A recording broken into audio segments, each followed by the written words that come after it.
Hyderabad central university విషయంలో తప్పెవరిదో అర్థం కావాలంటే యూనివర్సిటీ చరిత్ర కూడా మనకు తెలియాలి. 1974లో ఈ యూనివర్సిటీ స్థాపించినప్పుడు కేంద్ర ప్రభుత్వం దీనికి 2300 ఎకరాల భూమిని కేటాయించింది. కానీ అప్పటి నుంచి ప్రభుత్వానికి అవసరం ఉన్న ప్రతిసారి ఈ యూనివర్సిటీ నుంచి భూములు తీసుకుంటూనే ఉన్నాయి. ఇలా 2003లో చంద్రబాబు ప్రభుత్వం అధికారంలో ఉన్నప్పుడు ఐఎంజీ భారత్ అనే సంస్థకి ఈ 400 ఎకరాల భూమిని ప్రభుత్వం కేటాయించింది. ఆ తర్వాత వైఎస్ రాజశేఖర రెడ్డి అధికారంలోకి వచ్చిన తర్వాత చంద్రబాబు ఇచ్చిన అలొకేషన్ని రద్దు చేస్తూ జీవో తీసుకొచ్చారు. అప్పుడు ఈ ఐఎన్జీ సంస్థ కోర్టుకు వెళ్ళింది.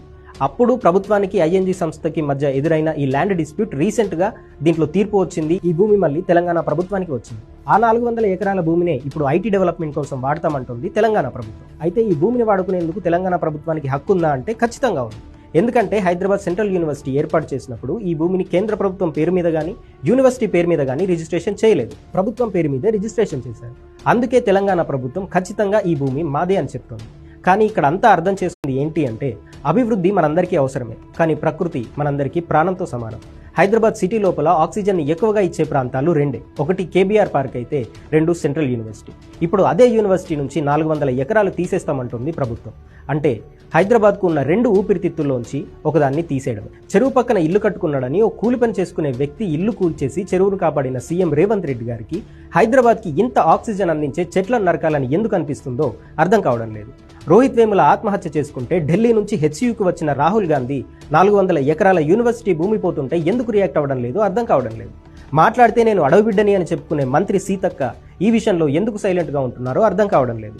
ఎన్ఎస్యుఐలో ఎదిగి ఎమ్మెల్సీ అయిన వెంకట్ బల్మూర్ అదే ఎన్ఎస్యుఐ తప్పు అని చెప్తున్న విషయాన్ని వినకుండా ప్రభుత్వానికి సపోర్ట్గా ధర్నాలు చేస్తున్నారంటే మిమ్మల్ని ఏమనాలి? ఇదే యూనివర్సిటీలో చదివిన డిప్యూటీ సీఎం బట్టి విక్రమార్క, మంత్రి శ్రీధర్ బాబు యూనివర్సిటీ భూముల్లో రియల్ ఎస్టేట్ చేస్తామంటే ఒప్పుకున్నారంటే ఇదేనా మీరు చెప్పిన మార్పు? ఏం లే, నిన్న నలుగురు కూర్చురు గుంపు మేస్త్రి లెక్క ఏం బిల్డింగ్ కడదామని బట్టి విక్రమార్క కూర్చున్నాడు, శ్రీధర్ బాబు కూర్చున్నాడు, రేవంత్ రెడ్డి గారు కూర్చున్నారు, ఇంకో ఆయన మన రెవెన్యూ మినిస్టర్ ఆయన కూర్చుండు. ప్లాన్ చేసి మంచిగా ఎంతైనా కొట్లాడని మనం ఇదే పని చేద్దని ఫిక్స్ అయిపోయారు. అందుకే లాఠీ చార్జ్ చెప్పిస్తారు. ఆ ల్యాండ్ పోనీకుండా మమ్మల్ని లాఠీ చార్జ్ చెప్పిస్తారు. కొట్టిరు వీళ్ళు, మా పిల్లల్ని కొట్టిరు ఇంతకు ముందు వీళ్ళు.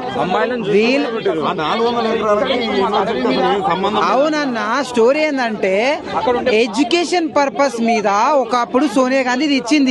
ఎడ్యుకేషన్ అంటే ఆ మాత్రం అసలు మైండ్ లేదా? ఒక ఎడ్యుకేషన్ పర్పస్ లో ఇచ్చిన భూమిని ఎట్లా అమ్ముతారు?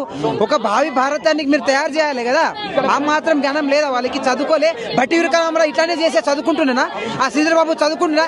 ఇదే ఆ సమయంలో ఉన్న ప్రభుత్వము ఇట్లనే చేస్తే ఈ స్థాయిలో ఉండేటోళ్ళు వాళ్ళిద్దరు, ఈ స్థాయిలో ఉండేటోళ్ళు వాళ్ళిద్దరు. ఈరోజు అసెంబ్లీ సాక్షిగా మాట్లాడేటోళ్ళ వాళ్ళు అంత పెద్ద హోదాలో ఉండేటోళ్ళ లేదా? ఆ తెలివి లేదా? మళ్ళీ న్యాయపరంగానే ఆ భూమిని లాక్కుంటామని చెప్తున్నారు.